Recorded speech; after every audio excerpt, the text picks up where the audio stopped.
નમસ્કાર, આપ જોઈ રહ્યા છો પ્રવેગ ટીવી. હું છું ગ્રીષ્મા. સમાચારની શરૂઆત કરીએ તે પહેલા નજર કરીએ હેડલાઇન્સ પર. 17મી લોકસભાની કાર્યવાહી આજે થશે સંપન્ન. સાંજે 5 વાગે પીએમ મોદી છેલ્લા સત્રમાં વિદાય ભાષણ આપશે.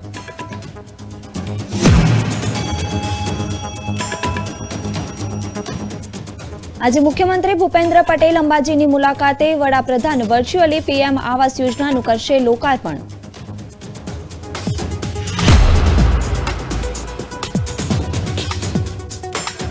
પાકિસ્તાનમાં કોઈ પણ પાર્ટીને નથી મળ્યું બહુમત. નવાઝ શરીફે બીજા પક્ષોને સાથે આવીને સરકાર બનાવવા કરી અપીલ.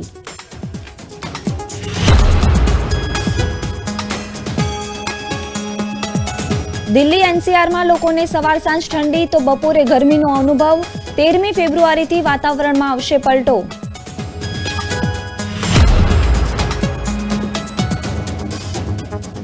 ગુજરાતમાં ઠંડીનો છેલ્લો રાઉન્ડ શરૂ. 9.3 ડિગ્રી લઘુત્તમ તાપમાન સાથે નલિયા રાજ્યનું સૌથી ઠંડુ શહેર.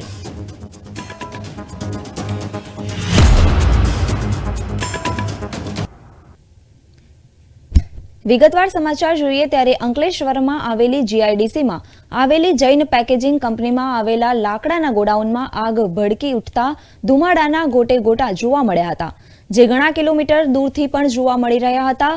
આગ પર કાબુ મેળવવા માટે ફાયર બ્રિગેડનો કાફલો પણ ઘટના સ્થળે ધસી આવ્યો હતો. મળતી માહિતી અનુસાર આગની ઘટનાની જાણ થતાં જ પેકેજિંગ કંપનીમાં કામ કરતા કર્મચારીઓ વચ્ચે અફરાતફરી મચી ગઈ હતી. જોકે હજુ સુધી કોઈ વ્યક્તિના ઘાયલ કે મૃત્યુના સમાચાર સામે આવ્યા નથી.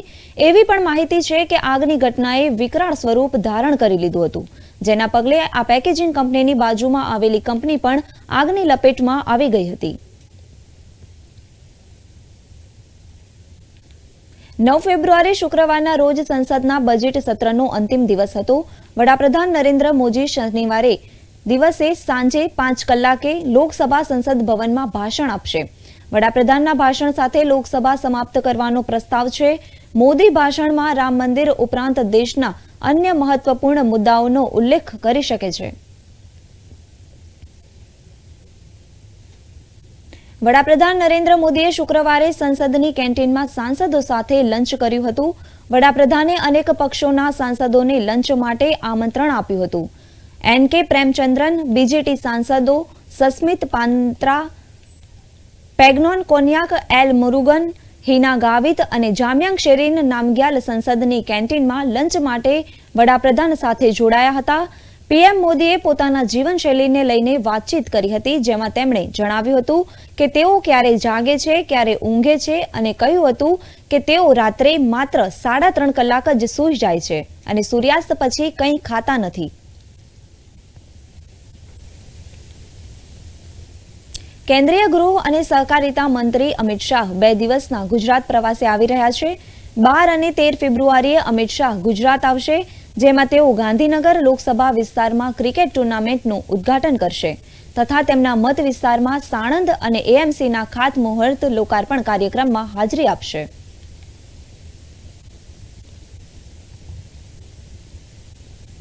દેશના રાષ્ટ્રપતિ દ્રૌપદી મુર્મુ પ્રથમ વખત સુરતની મુલાકાતે આવવાના છે.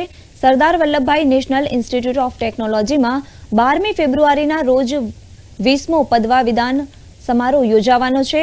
ત્યારે આ કાર્યક્રમમાં રાષ્ટ્રપતિ દ્રૌપદી મુર્મુ ઉપસ્થિત રહેશે.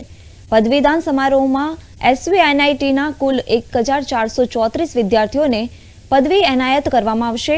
આ કાર્યક્રમમાં ગોલ્ડ મેડાલિસ્ટ 23 વિદ્યાર્થીઓને રાષ્ટ્રપતિના હસ્તે મેડલ એનાયત કરવામાં આવશે.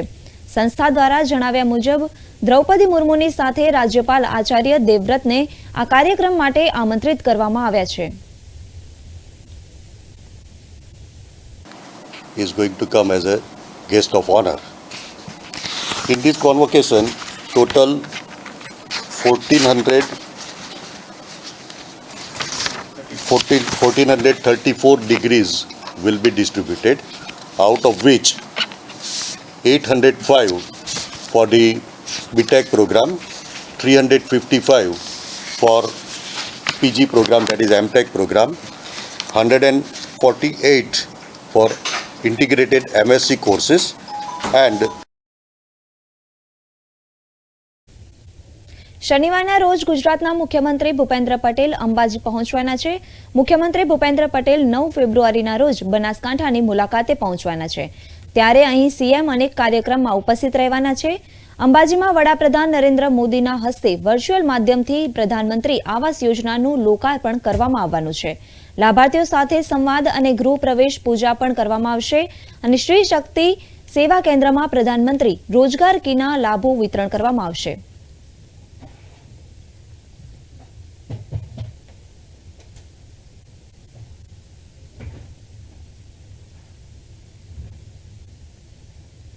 મારા શ્રી શક્તિ સેવા કેન્દ્ર માટે એક સૌભાગ્યનો દિવસ છે કે અમે લોકો ગત અનેક વર્ષોથી અહીંયા કાર્ય કરી રહ્યા છીએ. એના અંતર્ગત 200 જેવા મકાનો અમે લોકોએ પીએમ આવાસ યોજનામાં જલોત્રા અને કુંભારિયામાં નિર્મિત કર્યા છે, જેનો કાલે લોકાર્પણ માનનીય સીએમ અમારા ભૂપેન્દ્રભાઈના હસ્તે થવાનું છે. અને એ દિવસનું અમને ઘણા દિવસથી ઇંતજાર પણ હતું. અને એની સાથે સાથે અહીંયા નારી સશક્તિકરણ માટેનું એક આખો સ્ટ્રક્ચર ઊભો કરવામાં આવ્યો છે, જેમાં અહીંયાની કરીબ 450 જેવી આદિવાસી બહેનોને રોજગાર આપવા માટે દોના બનાવવાનો આખો એક સ્ટ્રક્ચર છે. પછી અગરબત્તી માટેનું છે, માટી કામ માટેનું છે, ચરખા ઉપર ગુજરાત વિધાનસભામાં પૂછવામાં આવેલા પ્રશ્નો સંદર્ભે રાજ્ય સરકારના પ્રવક્તા મંત્રીએ જણાવ્યું હતું કે રાજ્યનું દેવું 15.34% છે. આ સાથે નલ સે જલ યોજના જ્યાં પાણી નથી પહોંચતું ત્યાં વૈકલ્પિક વ્યવસ્થા ઊભી કરી છે. આ સાથે આંગણવાડીઓ માટે નવા ઓરડા અને ટેકનોલોજી વિકસાવવામાં આવી રહ્યાનો ઉલ્લેખ કરવામાં આવ્યો હતો. આ ઉપરાંત સ્વામીનાથનને કૃષિ ક્ષેત્રે જે રિસર્ચ કર્યું છે તેના કારણે ભારત રત્ન એવોર્ડ મળતા અભિનંદન પાઠવ્યા હતા. આ સાથે નરસિંહા રાવ અને પૂર્વ પ્રધાનમંત્રી ચૌધરી ચરણસિંહ અભિનંદન પાઠવ્યા હતા. સરકારે 2024 ડિસેમ્બર સુધીમાં આ યોજના અમલ થાય એની કાર્ય ચાલુ પણ કરી દીધું છે. આખી પ્રક્રિયા ચાલુ છે અને ડિસેમ્બર 2024 સુધી નિર્ધાર કર્યો છે કે દરેક જગ્યાએ ગુજરાતમાં દિવસે આપણને વીજળી મળી જાય.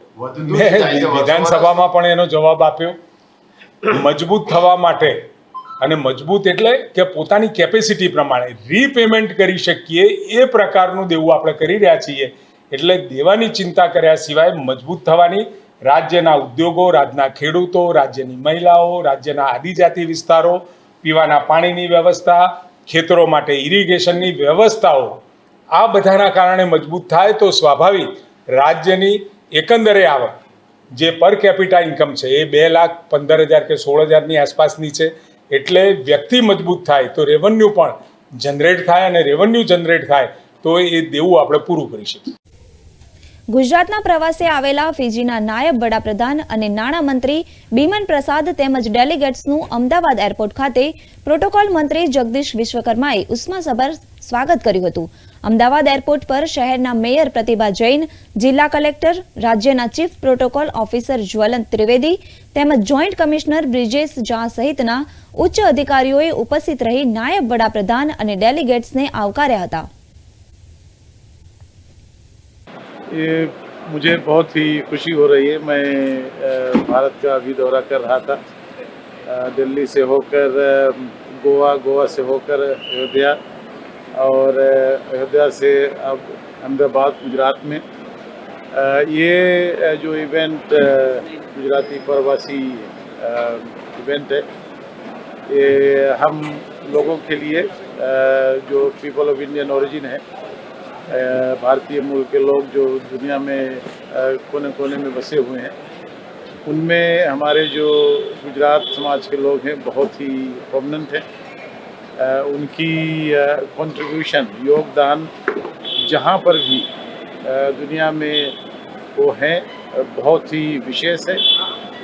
फिजी में हमारे जो गुजरात समाज के लोग हैं वो केवल व्यापार बिजनेस नहीं बल्कि पूरे समाज, फिजी एक अंतर्जातीय बहुजातीय बहुधार्मिक देश है और उसमें हमारे जो भारतीय मूल के लोग हैं, चाहे गुजराती हो, चाहे साउथ को हो, चाहे नॉर्थ से जितने भी भारतीय मूल के लोग हैं वो उस देश के विशेष नागरिक हैं और उनकी योगदान को विशेष माना गया है और मुझे बहुत ही खुशी हो रही है कि मैं इस कार्यक्रम में भाग लूँगा और गुजरात से गुजरात की जो डेवलपमेंट है यहाँ से गुजरात की जो संबंध फिजी से है वो विशेष है और यहाँ से हम चाहते हैं कि और हमारी संबंध मजबूत हो। यहाँ से जो इन्वेस्टर्स हैं उनको हम ले जाएं, यहाँ से जो घूमने के लिए जाना चाहते हैं।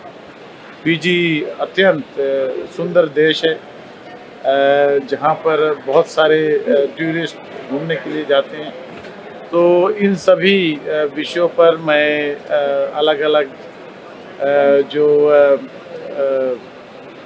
लोग हैं उनसे बात करूंगा और मेरा विशेष उद्देश्य रहेगा कि उनको प्रोत्साहित करें ताकि फिजी में आकर भी और पूंजी लगाएं, फिजी को में घूमने के लिए आए और फिजी और गुजरात और यूँ कहीं फिजी और भारत की जो संबंध है उसको हम और मजबूत करें। આરએસએસના વડા મોહન ભાગવત શનિવારે પ્રાંતીય કાર્યકર્તા સંમેલનમાં ભાગ લેવા માટે મધ્યપ્રદેશના મોરેના પહોંચ્યા હતા. મોહન ભાગવતે સુંદરપુર ગામમાં અયોધ્યાધામ મંદિરમાં પૂજા અર્ચના કરી અને સ્વયંસેવકો સાથે ભોજન લીધું. આરએસએસના વડાની મુલાકાત વચ્ચે કાયદો અને વ્યવસ્થા જાળવવા માટે વિસ્તારમાં કડક સુરક્ષા વ્યવસ્થા કરવામાં આવી હતી. મોરેનાના સુંદરપુર ગામમાં આરએસએસનું 4 દિવસીય પ્રાંતીય કાર્યકર્તા સંમેલનનું આયોજન કરવામાં આવ્યું છે. પાકિસ્તાનના ભૂતપૂર્વ વડાપ્રધાન નવાઝ શરીફે શુક્રવારે અન્ય પક્ષોને ગઠબંધન સરકાર બનાવવા માટે હાથ મિલાવવાની અપીલ કરી હતી કારણ કે સામાન્ય ચૂંટણીઓમાં કોઈ પણ પક્ષને સ્પષ્ટ બહુમતી મળી નથી. જેલમાં બંધ પૂર્વ વડાપ્રધાન ઇમરાન ખાનની પાર્ટી દ્વારા સમર્થિત અપક્ષ ઉમેદવારોએ અત્યાર સુધીમાં 224 બેઠકોના જાહેર થયેલા પરિણામોમાંથી 92 બેઠકો જીતીને સૌને ચોંકાવી દીધા છે. નવાઝ શરીફે લાહોરમાં પાકિસ્તાન મુસ્લિમ લીગ નવાઝના કેન્દ્રીય સચિવાલયમાં પાર્ટી સમર્થકોને દેશ બચાવવા માટે અપીલ કરી હતી. ચૂંટણી પંચના તાજેતરના આંકડા મુજબ 265 માંથી 224 બેઠકોના પરિણામ જાહેર કરવામાં આવ્યા છે. ઇમરાન ખાનની પાર્ટીના ઉમેદવારોને 92 બેઠકો મળી હતી જ્યારે પીએમએલએનને 63 અને પીપીપીને બેઠકો મળી હતી જ્યારે નાના પક્ષોને 19 બેઠકો મળી હતી. દેશમાં નવી સરકાર બનાવવા માટે કોઈપણ પાર્ટીને નેશનલ એસેમ્બલીની 265 સીટોમાંથી 133 સીટો જીતવી પડશે.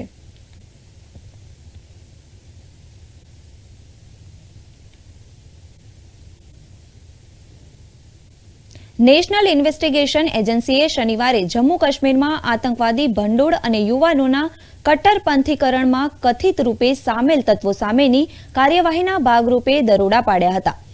તેમણે ઉમેર્યું કે જમ્મુ શહેરમાં ગુર્જરનગર અને શહીદી ચોક સહિત વિવિધ સ્થળોએ દરોડા પાડવામાં આવી રહ્યા છે. અધિકારીઓએ જણાવ્યું હતું કે અધ્યક્ષના ઘર સહિત તેના 3 કાર્યકર્તાઓ સાથે જોડાયેલી એક ખાનગી શાળા અને પરિસર પર એનઆઈએ દ્વારા દરોડા પાડવામાં આવ્યા હતા.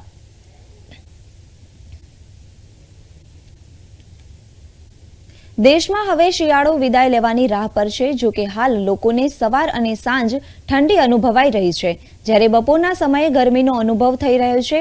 આજે સવારના સમયે દિલ્હી એનસીઆરમાં ધુમ્મસભર્યું વાતાવરણ જોવા મળ્યું. હવામાન વિભાગના જણાવ્યા પ્રમાણે 13 ફેબ્રુઆરીથી દેશભરમાં ફરી એકવાર હવામાનમાં બદલાવ આવશે. 11 થી 13 ફેબ્રુઆરી દરમિયાન મહત્તમ તાપમાન 24 થી 25 અને ન્યૂનતમ તાપમાન 6 થી 8 ડિગ્રી રહેવાની સંભાવના છે. 12મી ફેબ્રુઆરીના રોજ વાદળછાયું વાતાવરણ છવાયેલું રહેશે અને ઠંડીનો અનુભવ થશે. 13 ફેબ્રુઆરીના રોજ ઠંડા પવનો ફૂંકાવાની શક્યતા છે. 14 ફેબ્રુઆરીના રોજ દિલ્હી એનસીઆર સહિત દેશના ઘણા ભાગોમાં વરસાદની સંભાવના છે.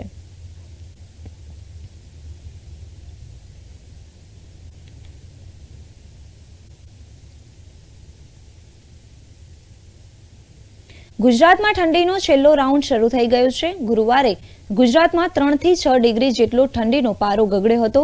ઉત્તર ભારતમાં બર્ફીલી હવાઓ ફૂંકાવાના કારણે ગુજરાતમાં ઠંડીનો પારો ફરી ગગડ્યો છે. નલિયામાં ગુરુવારની तुलनाએ શુક્રવારે 6 ડિગ્રી તાપમાન ઘટ્યું હતું. 9.3 ડિગ્રી લઘુત્તમ તાપમાન સાથે નલિયા રાજ્યનું સૌથી ઠંડુ શહેર રહ્યું હતું જ્યારે 20 ડિગ્રી લઘુત્તમ તાપમાન સાથે ઓખા રાજ્યનું ગરમ શહેર રહ્યું હતું.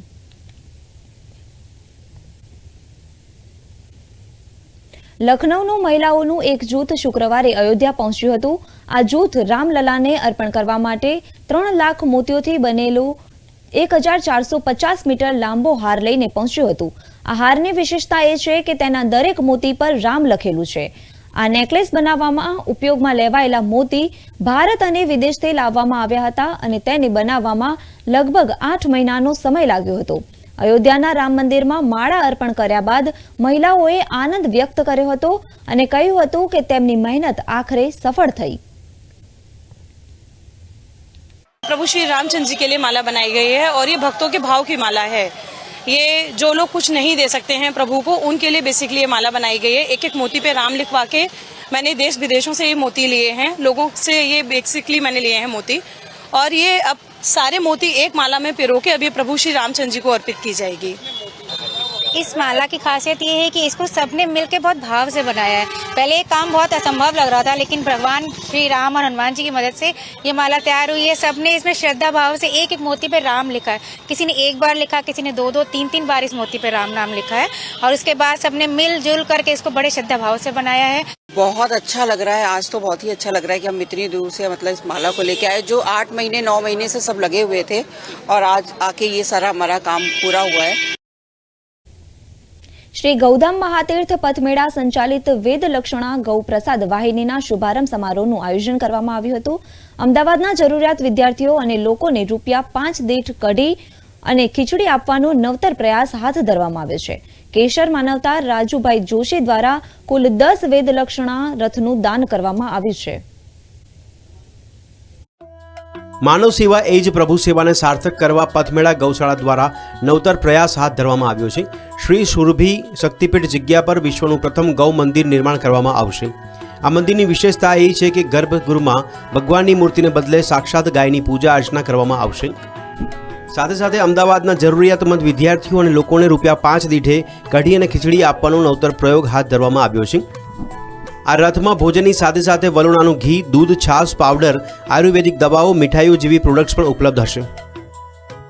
આપણે જે જગ્યા ઉપર ઊભા છીએ ત્યાં આગામી દિવસમાં શ્રી સુરભી શક્તિપીઠ એટલે ગૌ માતાનું વિશ્વ લેવલનું પ્રથમ મંદિર બનવા જઈ રહ્યું છે, જ્યાં ઓરિજિનલ ગાય માતાની બંને ટાઈમ પૂજા અર્ચના થશે.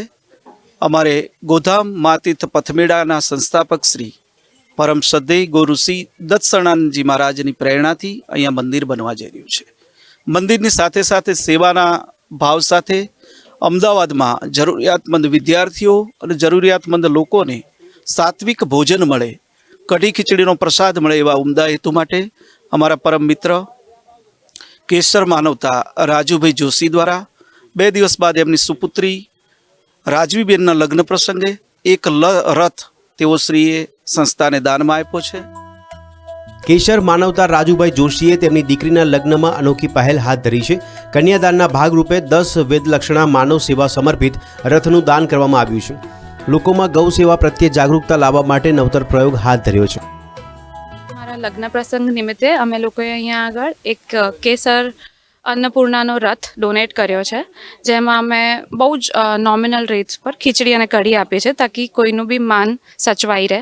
અને આજે આ પ્રસંગ ઉપર અમે લોકોએ ગૌશાળામાં આ ડોનેટ કરવાનું એટલે વિચાર્યું કેમ કે ગાય તો આખું વર્લ્ડનું નિર્માણ થયું એ પહેલાંના આવેલા છે, એટલે ગાય માતાને આપણે ભગવાનનો વાસ સમજીએ છીએ, તો એમનામાં જેટલું બી પોષણ છે એ બધું આપણને મળી રહ્યું છે, તો આપણે બી કંઈક પાછું આપવું જોઈએ. એ ખાલી એ જ એક સંદેશાથી લઈને અમે ખાલી અવેરનેસ ફેલાવવા માટે લોકોને આ જે કર્યું છે કે લોકો પ્રોત્સાહિત થશે આ જોઈને. કદાચ કોઈકને જોવા મળે તો મે બી એમને બી આવો વિચાર આવે અને કદાચ એ બી આવું ચાલુ કરે. સમાજમાં ગૌ સેવા તથા આયુર્વેદ પ્રત્યે જાગૃતતા લાવવાનો અનોખો અભિગમ અપનાવવામાં આવ્યો છે અને મોટી સંખ્યામાં લોકો આ અભિગમને સહયોગ કરી રહ્યા છે. કેમેરામેન આકાશ પરમાર સાથે મૌલિક પટેલ, પ્રવેગ ટીવી, અમદાવાદ. અયોધ્યામાં રામ મંદિર પ્રાણ પ્રતિષ્ઠા થયા બાદ સમગ્ર અયોધ્યા નગરીના બજારોમાં વેપારીઓને ઘણો ફાયદો થઈ રહ્યો છે. પ્રાણ પ્રતિષ્ઠા બાદ ભક્તોની ભીડ વધતી જાય છે, જેને કારણે અહીંના દુકાનદારો ખુશી વ્યક્ત કરી રહ્યા છે. તેઓના વ્યાપારમાં ઘણો લાભ થઈ રહ્યો છે. જોઈએ વિશેષ અહેવાલ. ઉત્તર પ્રદેશના અયોધ્યામાં શ્રી રામલલ્લાના અભિષેક બાદ ભક્તોની વધતી જતી ભીડથી શહેરના દુકાનદારો ગૌરવ અનુભવી રહ્યા છે. તેઓની દુકાનો પર વેચાણ આને ઘણું વધી ગયું છે. हम लोग का ऐसा हो गया है कि हर कमाई दुगनी हो गई है. हाँ, श्रद्धालु डेली बढ़ रहे हैं. 23 तारीख को 5 लाख आए थे. इस समय daily 3 lakh 4 lakh 5 lakh public daily हर दिन आ रही है. अयोध्या में कोई इंसान फालतू नहीं बैठा है. हर इंसान कमा रहा है. कोई रूम दे करके, कोई लड्डू बेच करके, कोई माला बेच करके, कोई कंठी माला बेच करके, हर लोग अयोध्या में कमा रहे हैं. डेली 1 लाख 1.5 लाख आदमी आ रहे हैं. वहाँ पर रोजगार तो बढ़ना ही बढ़ना है. हम लोगों का भी रोजगार बढ़ने की वजह से ये हुआ कि जो मार्केट में हम लोग 6 बजे 7 बजे दुकान बंद करे थे, रात में 10 बजे हम लोग को दुकान बंद करना पड़ता है. रोजगार तो बढ़ा ही है. जब व्यापार बढ़ेगा तो रोजगार उसी में आ गया ना. पहले से ये समझ लीजिए बेरोजगारी 0 हो गई. हर आदमी के पास एक रोजगार हो, हर घर में रोजगार पहुंच चुका है. દેશભરમાંથી આવતા ભક્તો ભગવાન શ્રી રામના ચિત્ર સાથેની ટી-શર્ટ, બેગ, સ્કાર્ફ, કીચેન જેવી વસ્તુઓની ખરીદી કરી રહ્યા છે. મીઠાઈઓની દુકાન અને રેસ્ટોરન્ટમાં ભારે ભીડ વધવાને કારણે વેપારીઓની આવકમાં પણ વૃદ્ધિ થઈ રહી છે. अयोध्या पहले से तो बहुत अच्छी हो गई है. अब लाखों श्रद्धालु आ रहे हैं. व्यवस्था भी बढ़ गई है, दुकानदारी भी बढ़ गई है, व्यापार भी बढ़ा हुआ है. इससे हम बहुत खुश हैं. શ્રી રામલલ્લાનો અભિષેક 22 જાન્યુઆરીએ અયોધ્યામાં થયો હતો. તે સમયે વડાપ્રધાન મોદી ઉપરાંત લગભગ 7,000 સંતો અને વિશેષ મહેમાનો હાજર રહ્યા હતા. તમિલનાડુના તાંજાવુરની કોલેજના વિદ્યાર્થીઓએ અનોખું જાગૃતિ અભિયાન શરૂ કર્યું છે. કોલેજના વિદ્યાર્થીઓએ આર્ટવર્ક દ્વારા મતદાર જાગૃતિ અભિયાન શરૂ કર્યું છે. આવો જાણીએ જાગૃતિ અભિયાન વિશે. તામિલનાડુના તાંજાવુરની સરકારી આર્ટ્સ કોલેજમાં ગુરુવારે વિદ્યાર્થીનીઓ માટે એક ખાસ સ્પર્ધાનું આયોજન કરવામાં આવ્યું હતું. ચૂંટણીમાં 100% મતદાનની હિમાયત કરતી કોલમ કલા સ્પર્ધામાં 150થી વધુ વિદ્યાર્થીનીઓએ ભાગ લીધો હતો. લોકોમાં મતદાન કરવા માટે જાગૃતિ ફેલાવવા માટે કોલેજમાં આયોજિત કોલમ સ્પર્ધામાં 150થી વધુ વિદ્યાર્થીઓને ભાગ લીધો હતો. કહેવાય છે કે કલમ તલવાર કરતાં પણ વધુ શક્તિશાળી છે. હું માનું છું કે આપણી આંગળીઓ તલવાર કરતાં પણ વધુ ધારદાર હોય છે. હું ખુશ છું કે કોલેજમાં જાગૃતિ અભિયાનનું આયોજન કરવામાં આવ્યું હતું.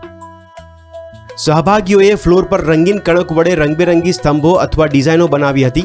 આ આર્ટવર્કમાં મતદાનને પ્રોત્સાહન આપવા માટે અને લોકશાહીને મજબૂત કરવા માટે મતદાનની શક્તિનો વધુ ઉપયોગ કરવાના સૂત્રોનો પણ સમાવેશ કરવામાં આવ્યો હતો. અહીંના કોલેજના વિદ્યાર્થીઓએ my vote my rights theme પર કોલમ બનાવી અને જાગૃતિ ફેલાવવા આકર્ષક સૂત્રો લખ્યા. તેઓએ ખાસ કરીને મતદાન વિશે વાત કરી. તેઓએ મતદાન અને લોકશાહી માટે તેના મહત્વ વિશે પણ વાત કરી. કોલેજના અધિકારીઓએ લોકશાહી માટે મતદાનની જરૂરિયાત અંગે જાગૃતિ લાવવા માટે સ્પર્ધકોની પ્રશંસા કરી હતી.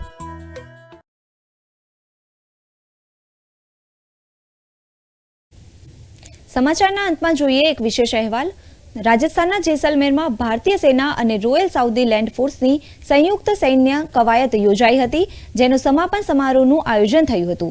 આ કવાયતનો ઉદ્દેશ્ય બંને દળો વચ્ચે આંતર કાર્યક્ષમતા હાંસલ કરવાનો હતો. આવો જોઈએ આ વિશેષ અહેવાલ. શુક્રવારે સવારે જેસલમેરમાં ભારતીય સેના અને રોયલ સાઉદી લેન્ડ ફોર્સ વચ્ચેની પ્રથમ સંયુક્ત સૈન્ય કવાયત સદા તનસીકનો સમાપન સમારોહ યોજાયો હતો. 29મી જાન્યુઆરીથી 9મી ફેબ્રુઆરી સુધી યોજાયેલ 12 દિવસીય આ કવાયતનો ઉદ્દેશ્ય બંને દળો વચ્ચે આંતર કાર્યક્ષમતા હાંસલ કરવાનો અને સંયુક્ત રાષ્ટ્રના આદેશ હેઠળ ઓપરેશનલ પ્રક્રિયાઓ અને લડાયક કવાયતથી એકબીજા વિશેની જાણકારી મેળવવાનો હતો. The exercise was based on a joint operation under the United Nations mandate, and like you saw, it was about rescuing of certain hostages who had been held by rebels in a foreign country. So therefore, we were trying to portray that we were operating under a United Nations mandate for a peacekeeping or a peace enforcing operation, and in a situation like this, how both of the armies could operate together and rescue the things, and in which an ICV platoon of a mechanized infantry battalion was used for the rescue. This exercise has not only helped us to practice the tactics and joint drills which we have evolved, both the countries together, but it has also given us a platform to share our best practices, our best skills, and get to know our friends better. Brigade of guards રેજિમેન્ટની 20મી બટાલિયનની ભારતીય ટુકડી અને 45 સૈનિકોના જૂથની બનેલી Saudi અરેબિયાની ટુકડીએ 2 તબક્કામાં હાથ ધરાયેલી કવાયતમાં ભાગ લીધો હતો. During the training, both the platoons, they were trained to share the best practices and the drills. It has also increased the capability of the Indian Army as well as RSLF contingent to work in the joint environment and evolve the joint platoon battle drills. Also, during the exercise, it was clearly evident that the language barrier and the cultural differences which we have between both the countries, they are not a restriction. પ્રથમ તબક્કો કોમ્બેક્ટ કન્ડિશનરિંગ અને વ્યૂહાત્મક તાલીમ પર કેન્દ્રિત હતો તો બીજો તબક્કો શારીરિક વ્યાયામ પર આધારિત હતો. इस 13 दिन के एक्सरसाइज के भीतर हमने अलग अलग ऑपरेटिंग प्रोसीजर्स का अभ्यास किया और integrated platoon battle operations conduct किए. इस एक्सरसाइज के दौरान अच्छी कमराडरी को इनिशिएट किया गया और इसके अलावा हमें मौका मिला कि हम सऊदी अरेबिया लैंड फोर्सेस के जवानों को जाने और उन्हें भी हमारा कल्चर शेयर करें. બંને ટુકડીઓએ સંયુક્ત રીતે દરેક તબક્કામાં ભાગ લીધો હતો, જેમાં કામચલાઉ ઓપરેટિંગ બેઝની રચના, ગુપ્ત માહિતી, સર્વેલન્સ અને રિકોનિસન્સ ગ્રીડ અને મોબાઈલ વાહન ચેકપોસ્ટની સ્થાપના તથા કોર્ડન અને સર્ચ ઓપરેશન હાથ ધરવા, હેલિબોર્ન ઓપરેશન્સ અને ગૃહ હસ્તક્ષેપ કવાયતનો સમાવેશ કરવામાં આવ્યો હતો.